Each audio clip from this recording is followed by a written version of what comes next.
Okay. Welcome, everyone. Thank you so much for coming to the 7th annual Naomi Prawer Kadar Memorial Lecture. I'm Maya Kadar Kovalsky, and I'm the eldest child of Naomi Prawer Kadar, Zichronah Livracha, and a board member of our family foundation, the Naomi Foundation. My mother, Naomi Prawer Kadar, believed deeply in the transformative power of the Yiddish language. She taught Yiddish all over the world and saw the way Yiddish inspired her students to connect with their heritage. This annual lecture, very appropriately, honors her as a scholar and teacher. We hope to provide an opportunity for the public to explore topics in Yiddish language and linguistics and the history of Yiddish.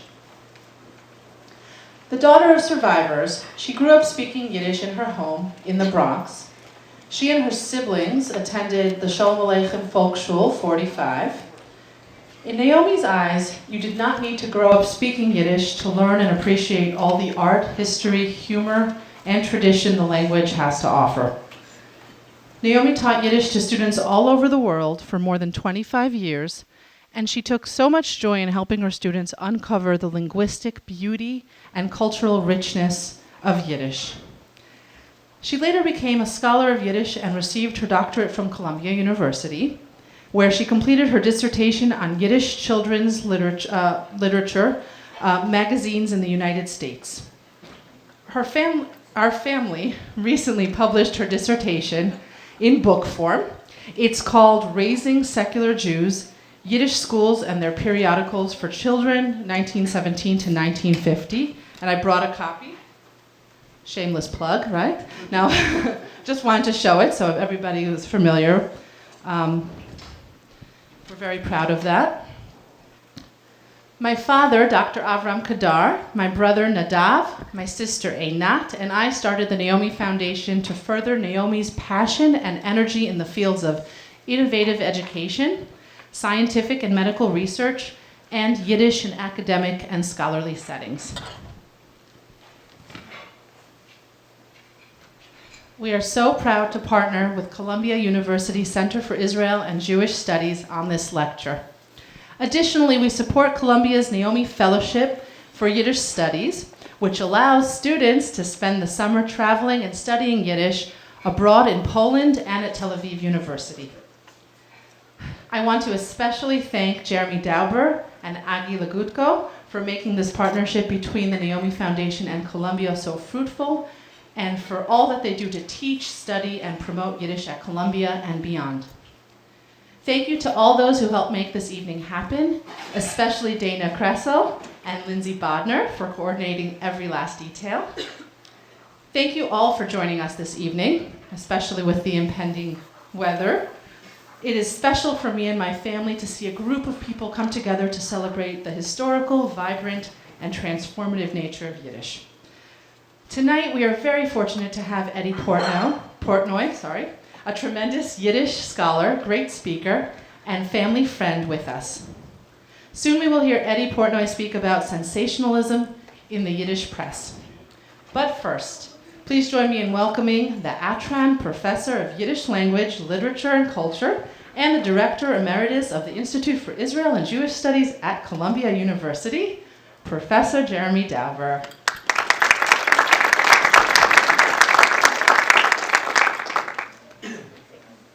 Thank you very much, Maya. It is my job to be grateful, graceful, and then get out of the way. And so that is what I plan to do.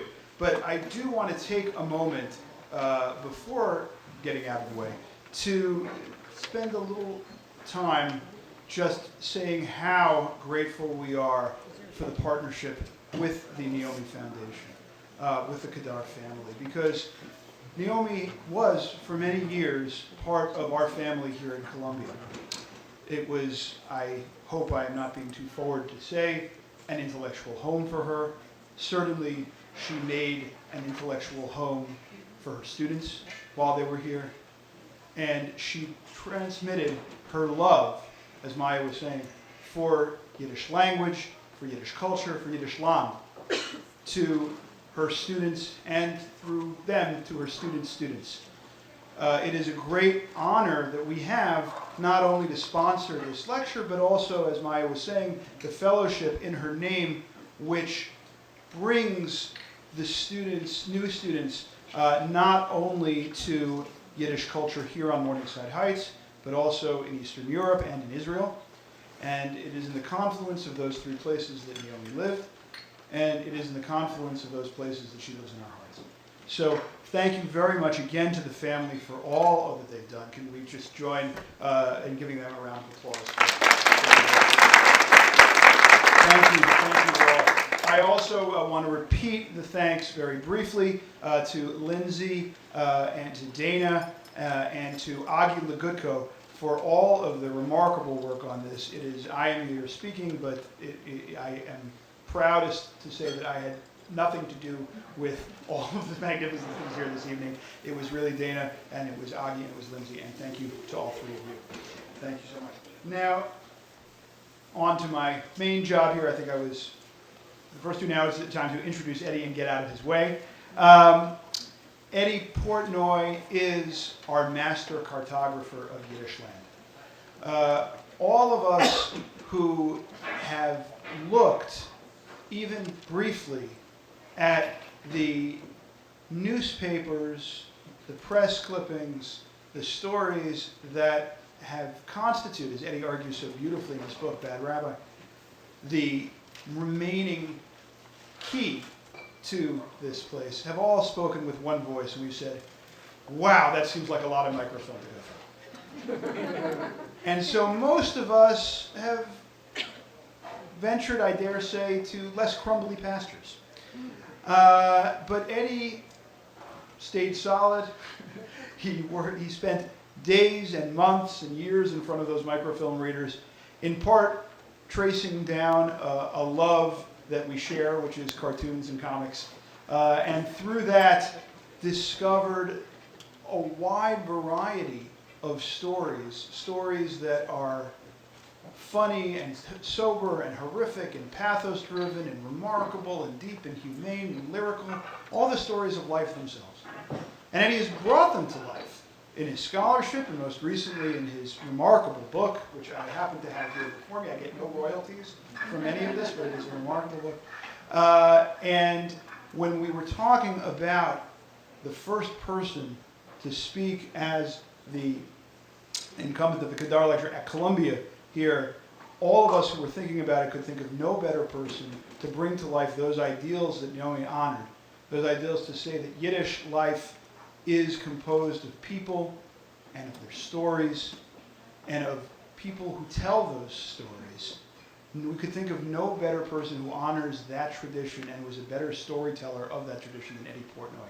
And so it is my great pleasure to introduce the senior researcher at YIVO, the author of a remarkable book, and tonight's Kadar lecturer, Eddy Portnoy. Please join me in welcoming.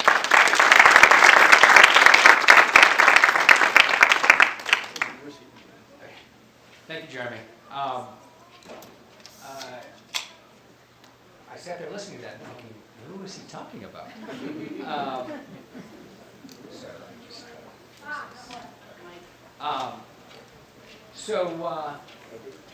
yeah, thanks.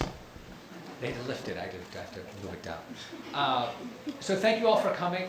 Thank you, Jeremy. Thank you, Agi, Lindsay, and Dana for all the work you've done. And of course, thanks to the Kadar family for sponsoring all of these activities, that not just this lecture, but everything they do. The world of Yiddish would be much, much poorer without the Naomi Foundation. They do really so much, and it really enriches the whole world of Yiddish.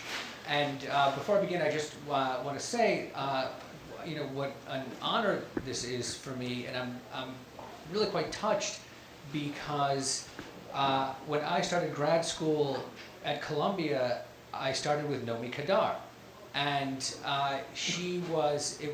There were four or five students, and we were all in our late 20s, mid-late 20s, and suddenly there was this student who was a bit older than us, spoke a wonderful Yiddish, and had a family, and that came to realize that she was starting a second career and focusing on Yiddish. And when, as students, she was so fantastic to have around because she was sort of like our den mother. She gave us advice. She was so in all realms of life. It was so wonderful and meaningful to have her as part of our program. And it's especially meaningful and touching for me to be able to speak at this lecture in her name. So I guess let's get a little transformative. It may not transform in the direction you're thinking, but this is the direction that I go.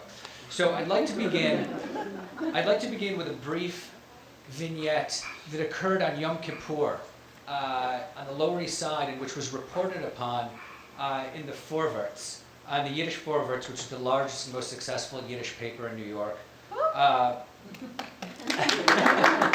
Thank you. Shout out to the Vorwärts. And this was published on September 19th, 1907.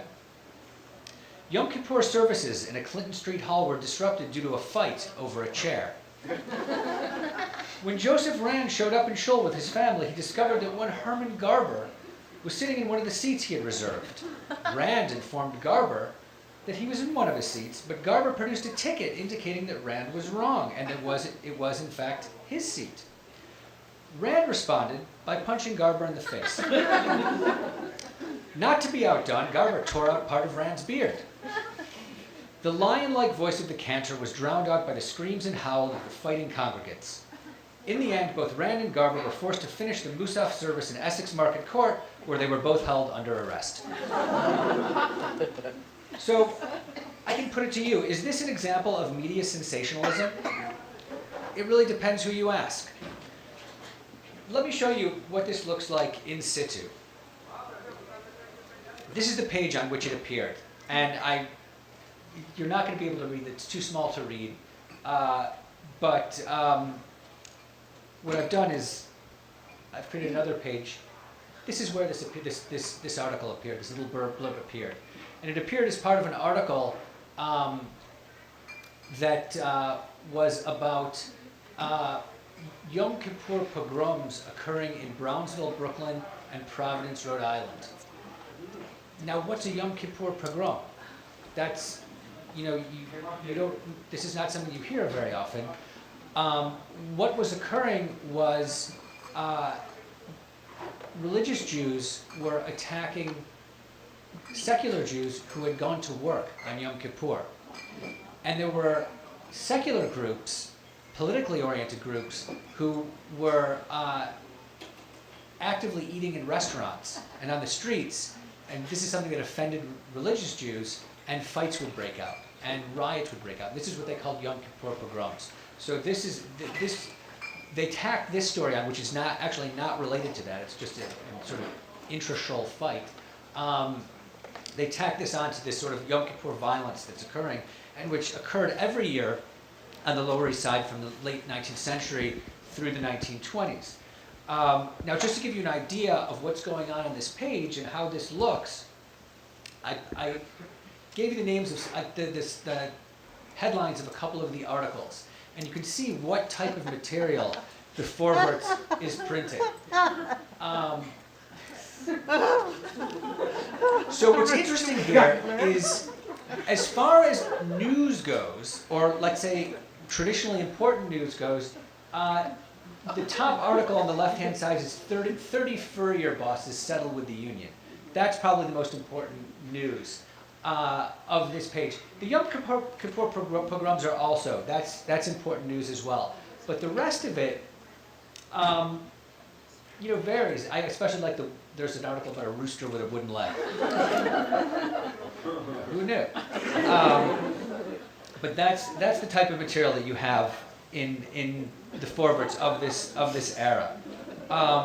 Now, during its first 2 decades, the Vorwärts, which, as I said, was the best-selling, most successful Yiddish paper in history, upwards of just after World War I, it had a print run of about 225,000. The actual readership was probably 3 to 4 times that, because people shared newspapers. No one just read a newspaper, didn't give it to their neighbor or the person working next to them at the shop. You had multiple readers per paper. So it was an enormously successful and popular paper. It was, by critics, repeatedly accused of catering to the basest interests of its readership, of filling the paper with bad literature, vulgar advice columns, and questionable reportage. And all of this, to some degree, is true. But this very same newspaper also provided readers with excellent literature, with superb historical and political pieces, finely honed editorials, and high-quality reportage. What's going on in the interior of the paper may not be what's going on the front page. Now, when critics derided the Vorwärts as a producer of what's known as Schund, or sensationalistic trash, they typically pointed to popular columns like the Bintel Brief, which you can see here. And if you're not familiar with the Bintel Brief, it's the Vorwärts Agony Ant advice column. This is where readers wrote in with questions or queries for advice, like my girlfriend and I live together. We're both socialist freethinkers. We don't plan to get married, but our parents, both our parents are, both sets of parents are very upset about it, and they want us to get married. They think it's terrible that we're living together without being official. And this is just one example. The editors of the paper were very even-handed about situations like this. They would say, your parents emigrated to a new country. They don't speak the language here. The culture is different. It's very difficult for them. They made sacrifices for you. How hard would it be if you just got married and made them happy? And that's the kind of even-handed advice they would give. And it was an extremely popular column. It was well known that people would gather around in shops, in factories, and in tenements, and read this out loud to each other. It was always very popular. Another thing that was a popular column in the Vorwärts was this, the Galerie von verschwundenen Männern, or the Gallery of Missing Men. This is where Jewish women and families would send in photographs and descriptions of their husbands who had abandoned them. And this was such a severe epidemic on the Lower East Side that a quasi-governmental agency was created to deal with this, called the National Desertion Bureau. Actually, the archives of this are in YIVO, and you can see the files of all the men who had abandoned their families. And this was also, another sort of popular, sensational type of column in the paper. So, this is what critics complained about, or these are some of the things that critics complained about when they talked about the Schund or the sensationalism of the Forward. They claimed that they put this type of material in the paper in order to raise circulation, just in order to get attention. The criticisms were often coupled with the notion that the paper, in doing so, the paper had betrayed its socialist ideals.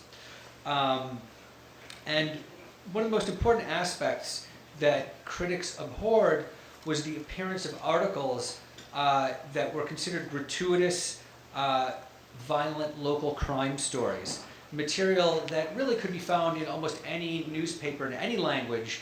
At the same time, the difference being that in the Vorwärts, those that appeared in these stories involved Jews. They were almost all local stories. And to a certain degree, this type of criticism stemmed from an embarrassment on the part of critics who were opposed to the airing of Jewish dirty laundry in a public forum. And it's this latter element that was consistently one of the most problematic issues when charges of sensationalism came up in regard to the Yiddish press. And this is really best evoked in a 1914 cartoon that appeared in Der Größer Kundis, which was a Yiddish satire magazine, kind of like, I guess, The Daily Show in magazine form. The Kundis was one of the most fierce. They were one of the fiercest critics of the Yiddish press. And what's going on here is this cartoon shows Abraham Kahan, the editor of the Vorwärts, and he was also probably the most powerful and politically connected Jewish figure on the Lower East Side. And what's happening is he's taking an umbrella that's marked Bintel socialism. It's a reference to the Bintel brief, which I mentioned before, and socialism, and he's protecting himself from a rain of real headlines that had been taken from the Vorwärts in the previous weeks. Now, among these headlines are young thief forces women to strip naked. Sinful young women riot in a private home. He kept a wife on Henry Street and a mistress on Norfolk. And this is my favorite. Peddler von Altvarg entläuft mit Jungvarg. So this doesn't translate that well into English, but it's a peddler of old things runs off with young things. And among many others. So these were this is a very clever cartoon that uses, they cut out real headlines from the newspaper to show what kind of shund, what kind of material was appearing in the paper. Now, this material was a type of prurient reportage about Jewish criminals and ne'er-do-wells. As I showed you, they were generally situated among other stories on the Vorwärts front page, among stories on union activity, and it was really a way to draw the reader into the paper. Now, in spite of their lurid nature and the constant criticism of this material, these stories are interesting because they reveal aspects of Jewish history that have been largely ignored by Jewish historians. So Jewish history, like most other histories, is largely about elites. Rabbis, scholars, writers, artists, politicians, scientists, business people fill the rosters of our history books, and rightly so. There's been a more recent focus on social history, but this also has an upwardly mobile trajectory. There are a lot of Jewish success stories, particularly in recent centuries. But what about downwardly mobile Jews? What about failures? Where are the blockheads, the bunglers, or the just plain weird in our past? The report from Yom Kippur that I read earlier represents a little-known but eminently interesting corner whose main vehicle was the Yiddish press. Now, one aspect of this press is that there were sensationalistic aspects to it, even in its earliest days. So the first newspaper ever to appear in the Russian Empire, Kol Nevasser, and this is the first page of the first issue, did so in 1862. And just as I could point out that this first page, first issue, has an article about the American Civil War.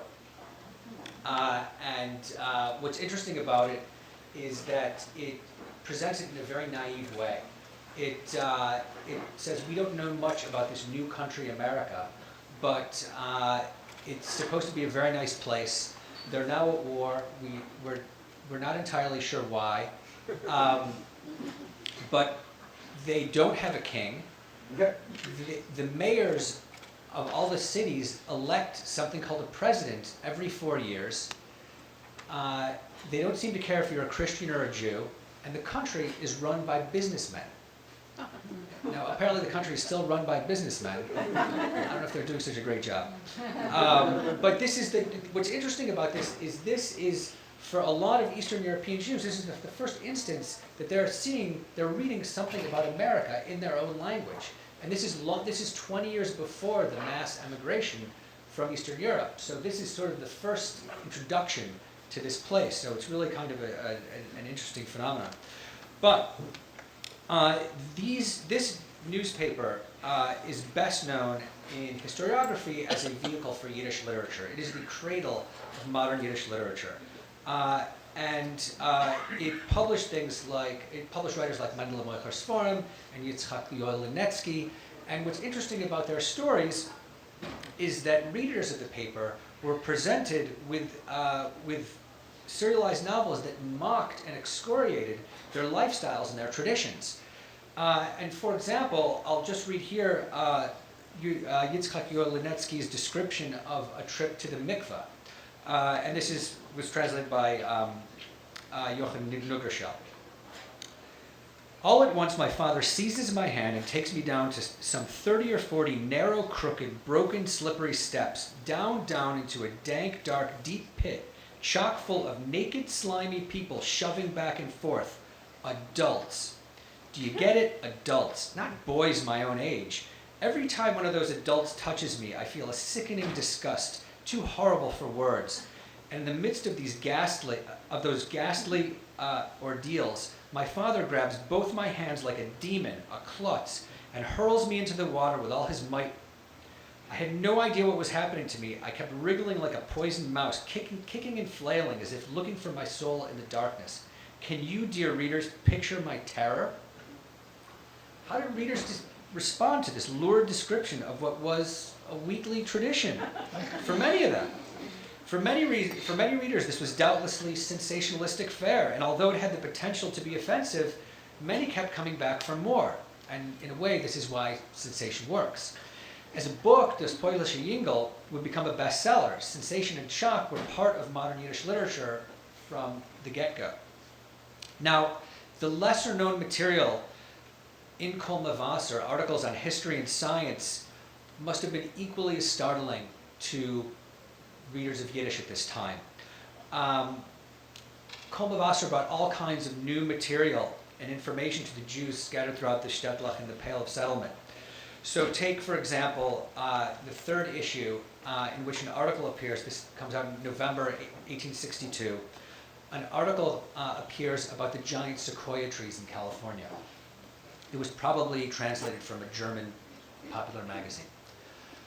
But it has to be described to Jews of the Shtetl who have no concept of anything like this. And so they describe the trees as being taller than the tallest tower you've ever seen and wider than the widest house you've ever seen. And they're talked about as being 8,000 to 10,000 years old. The article appears about a month later. A letter appears from a reader. And it says, "Dear editor, I very much like your newspaper, and I was especially interested in the article on these giant trees in California.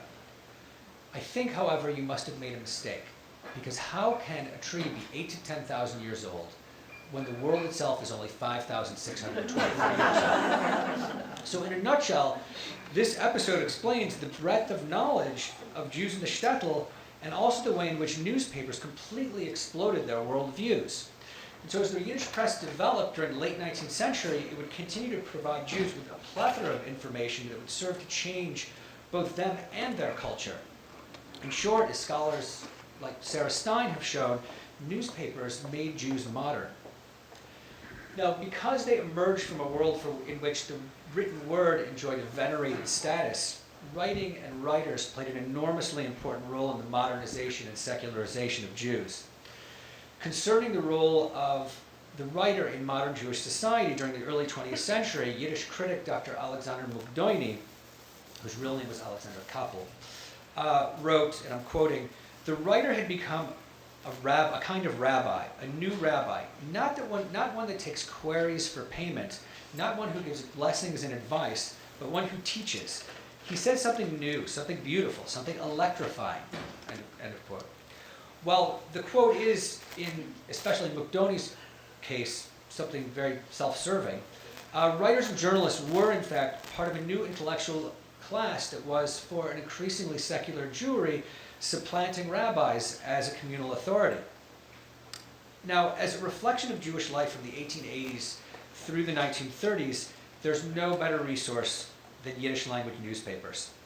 Everything in Jewish life appears in them, from internal and external Jewish politics, history, science, commerce, literature, poetry, opinion, to news about Yiddish theater, Jewish sports teams, religious matters, to neighborhood news that includes the small, hyper-localized stories like the Yom Kippur story I read at the outset. The first form of mass media among Jews, there were, for example, more Yiddish newspapers per capita than other linguistic minorities in the United States, where Yiddish press, and this still holds true, was the largest foreign language press in the history of the United States. So for a small minority, Jews produced a remarkable number of newspapers during the early 20th century, in part because newspapers were the only game in town. And it's funny because when I lecture to college students, I have to discuss the nature of what must have been like to have to walk out your door and go to the corner to get the news. to try to explain it to a person who has a little device that brings them the entire universe while they're still in bed is sometimes a bit difficult. But during the early part of the 20th century, there were 5 daily newspapers in New York. There were 4 daily newspapers in Warsaw, and these are the 2 main cultural centers, not to mention hundreds of weeklies and monthlies on incredibly, incredibly diverse topics. So within this universe of Yiddish periodicals, what about the charge of sensationalism? As Nati Cohen has shown, there were in fact Yiddish tabloids in Poland during the interwar period that could be conceived of as very sensationalistic with large and blaring headlines that were designed to sell papers right off the newsstands. But most Yiddish dailies did not follow this model. In fact, the larger Yiddish dailies in New York and Warsaw generally shied away from huge headlines in connection to their minor reports of local scandals. While the New York papers did sometimes have them on the front page, they were often below the fold and camouflaged by inserting them together with a variety of other news stories. And I have a couple of examples of how this works. This is similar to the one I showed initially, and you can see, I don't have everything on the page, but you can see what kinds of articles they have. So the first column article, which is on the top right, is 25 people in a train wreck. This occurred in New Hampshire. That's a serious article. The middle article, millionaires lived with 2 men for 10 years. That's a little bit more sensationalistic. The crime material, they wanted to hang a motorman in Little Italy. Then you have thieves were robbed. On the other side, the bride came out from under the chuppah with a different groom. There's a really wide variety among these materials. And I'll get to this in a minute. Now, the 2 leading dailies in Warsaw, Heint and Moment. Heint was the most popular paper in Warsaw. It was a Zionist paper, and Moment was a folkist newspaper. They did not put materials like this at all on their front pages. They had a special section for materials of a scandalous nature. Generally, it appeared on page 3 of weekday papers and page 11 of the larger Friday papers. These sections absolutely had scandalous, sensationalistic material, but they were always hidden in the interiors of the papers. And I'll just show you what they looked like. And they were sort of couched in the middle of some serious things and some more sensationalistic things. You have, in fact, these, the sensationalistic material is here more of, the things on suicides or scandals of the unemployed. Other things like official kashrut agency finally created in Warsaw, that's serious news. Will Jews be forced to abstain from work on Sundays? That's serious news. A Jewish girl from the provinces mysteriously disappears.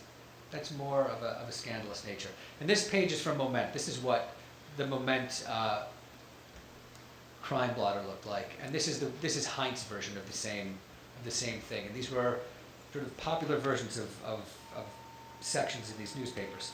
So these sections contain brief and sometimes lurid stories of crime and transgression, and they really functioned as a kind of Yiddish crime blotter.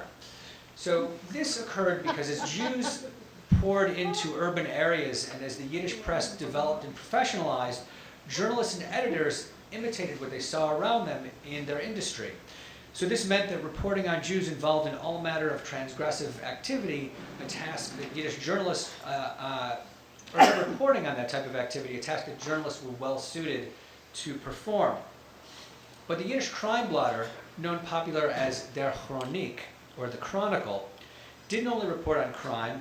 It contained a variety of stories, some outrageous or scandalous, some of a criminal nature, others not.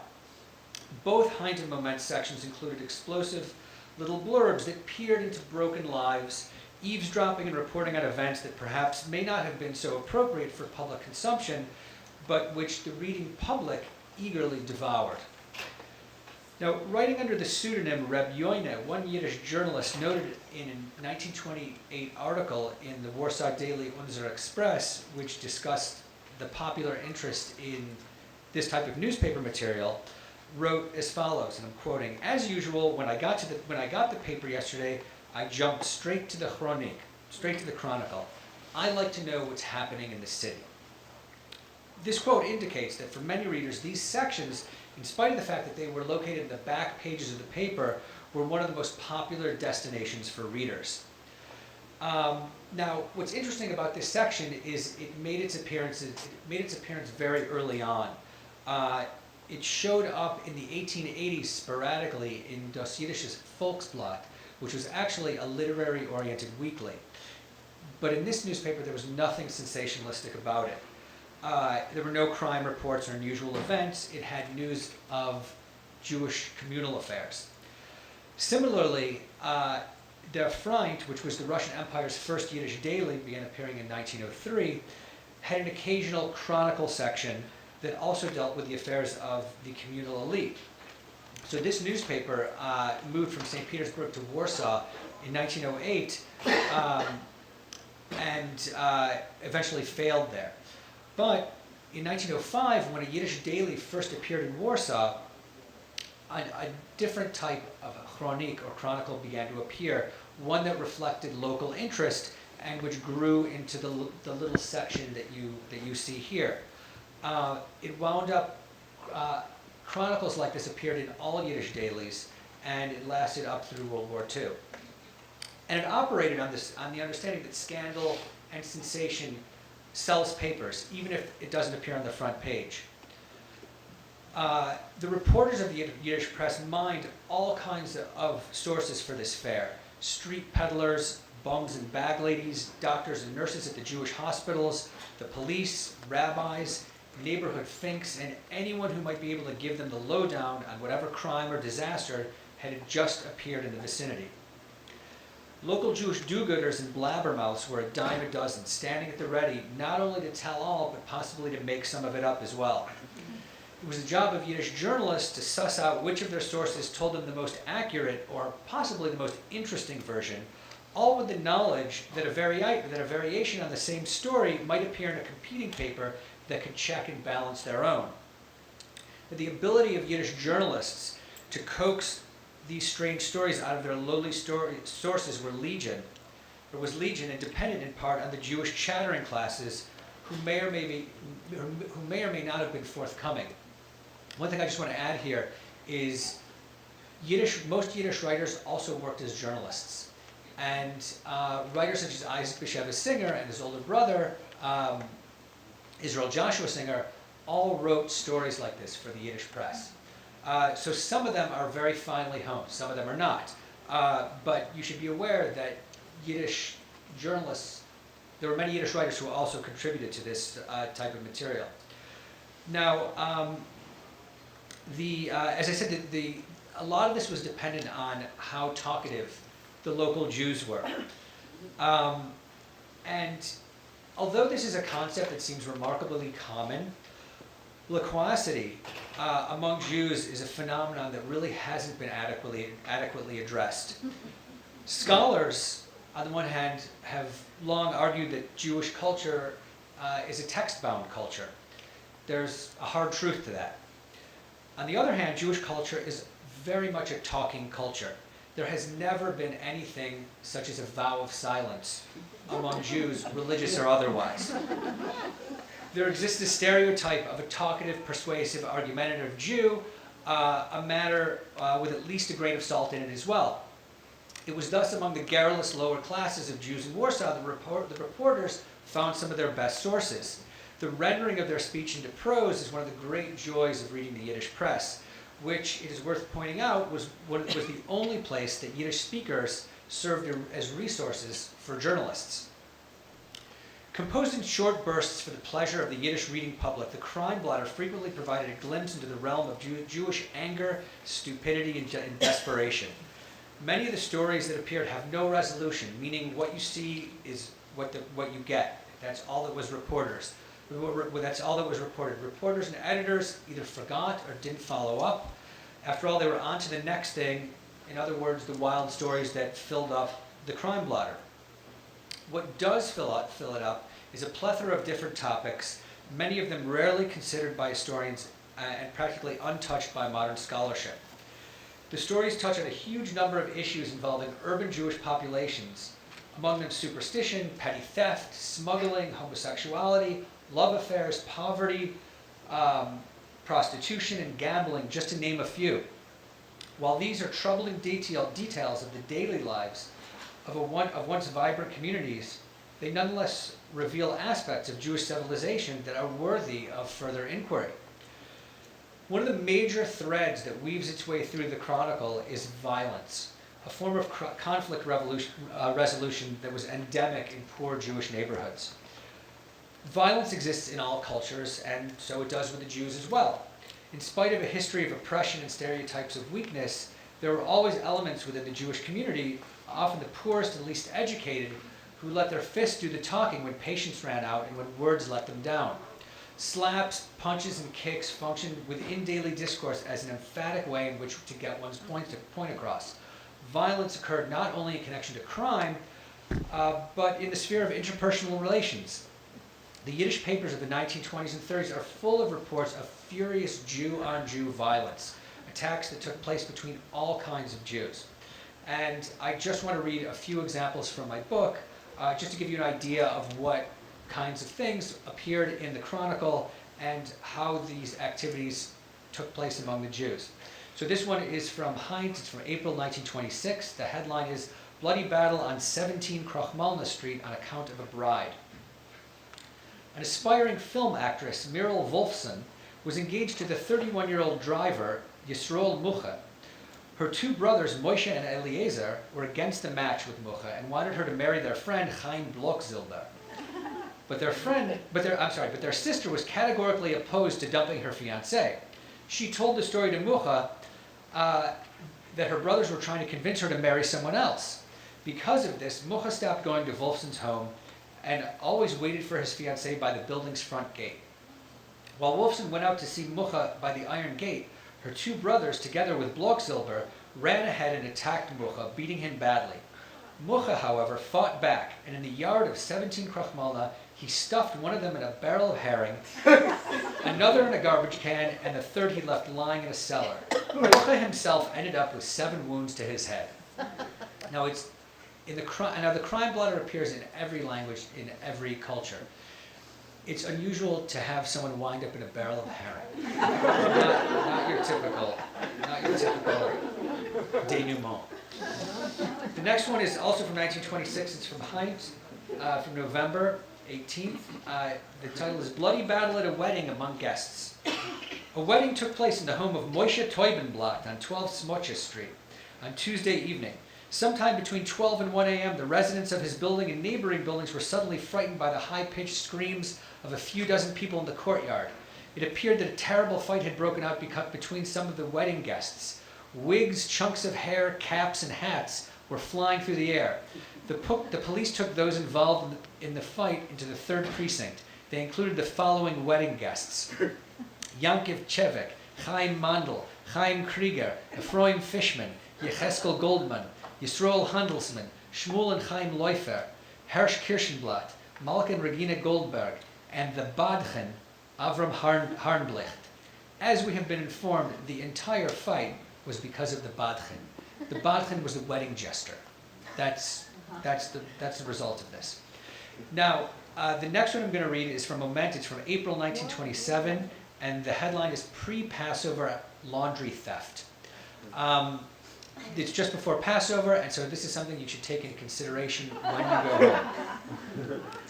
Last week, laundry was stolen from Chana Bialer of 17 Nalevki Street in the amount of 400 zlotys, Avram Yustman in the amount of 800 zlotys, and Sofia Patziak in the amount of 160 zlotys.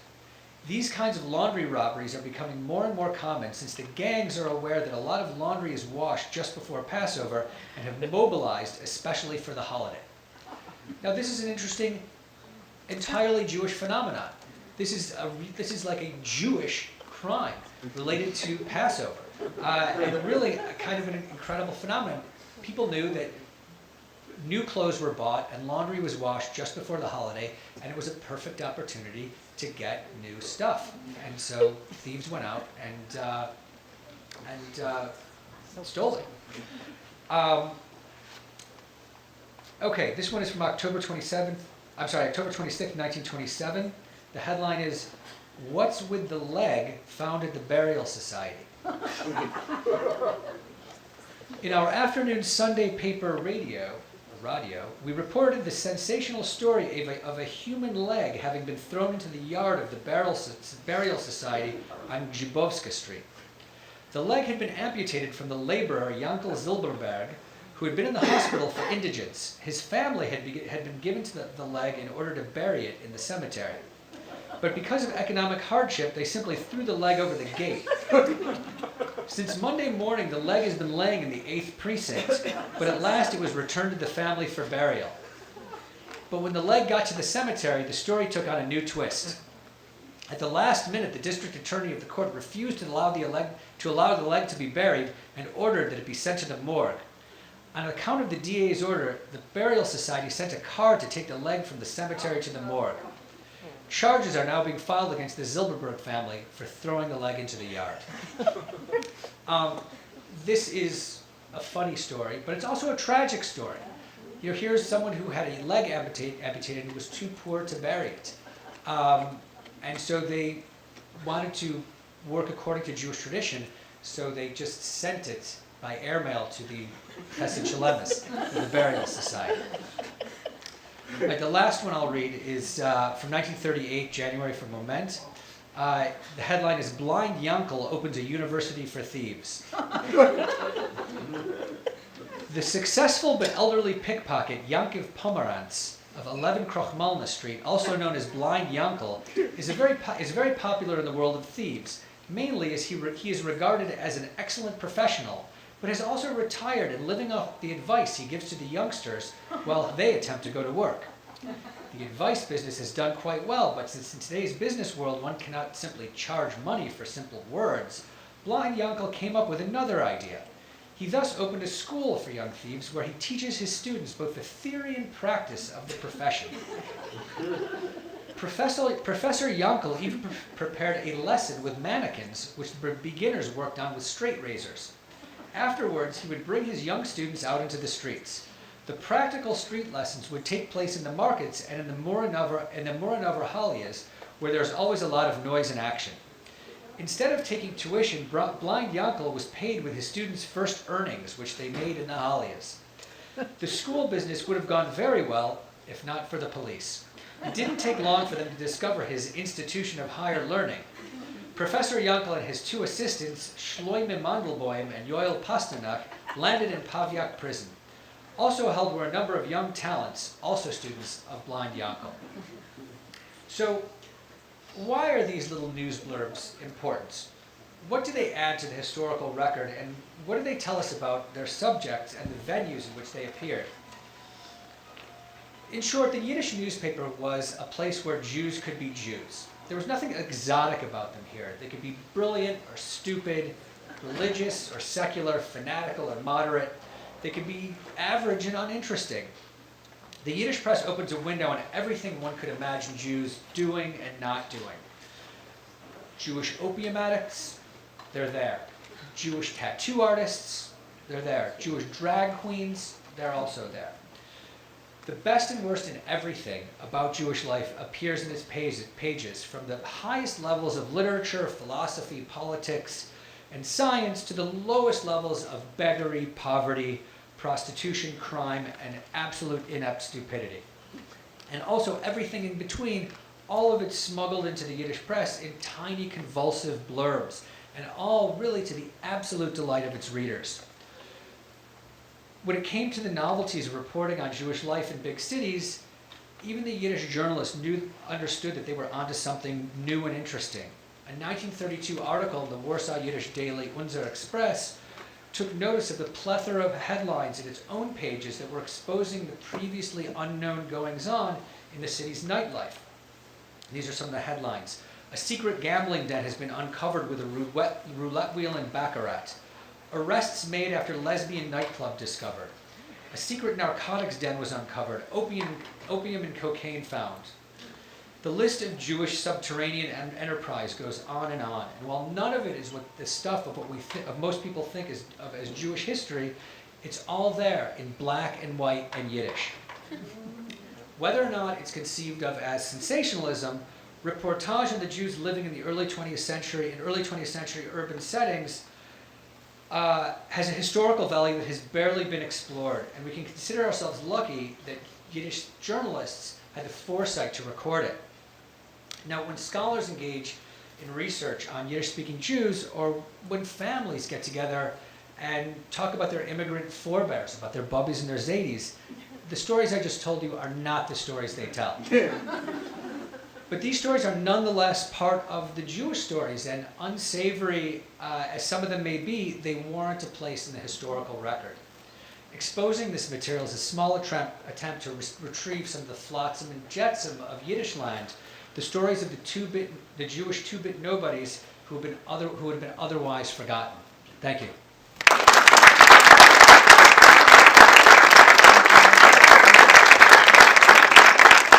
I'm happy to take questions. I think we have time for 2 or 3 questions. Thank you, Eddie. Sure. Rebecca, Eddie, thank you so much. can you speak up? Eddie, thank you so much. You always make us laugh just reading. Could you talk a little bit about your methodology? Do you just read through? Okay, and Jeremy alluded to this at the beginning. I looked at a lot of microfilm. My methodology, I guess, was not to have a methodology. This book was kind of an accident.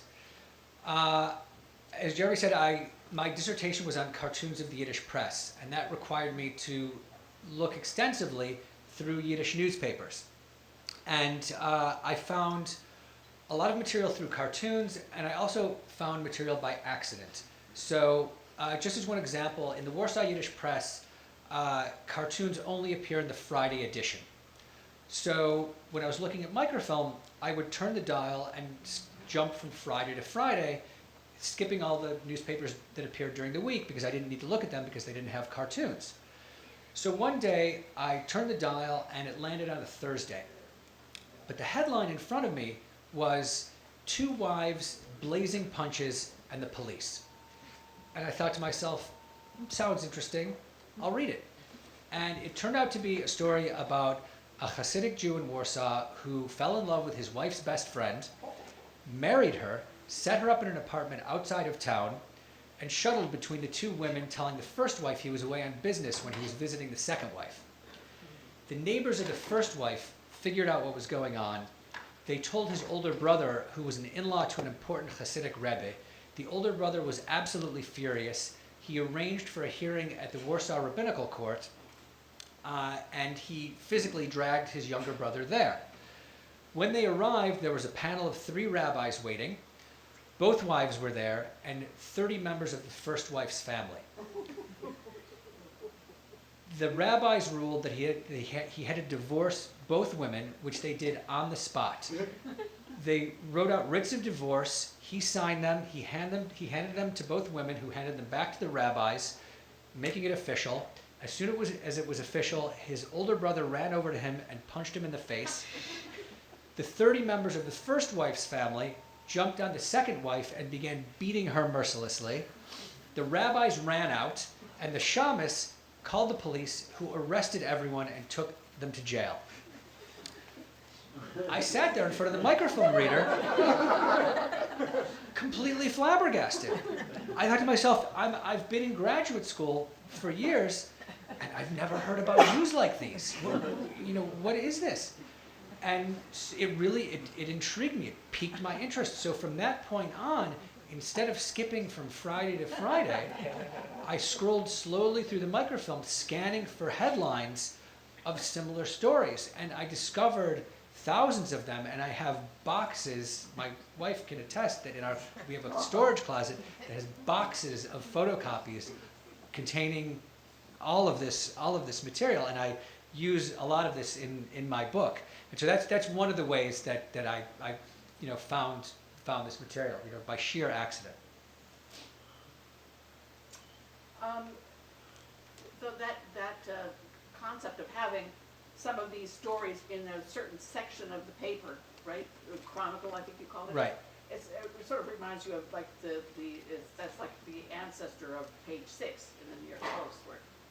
In a way, I mean, the Post has an actual crime blotter. I mean, I think they still have it, and it's sort of a combination of the two. It's like a combination of page 6 and the crime blotter. It's in the Warsaw Yiddish papers, you had these sections that had useful information, useful news stories, but also stories that were often very scandalous.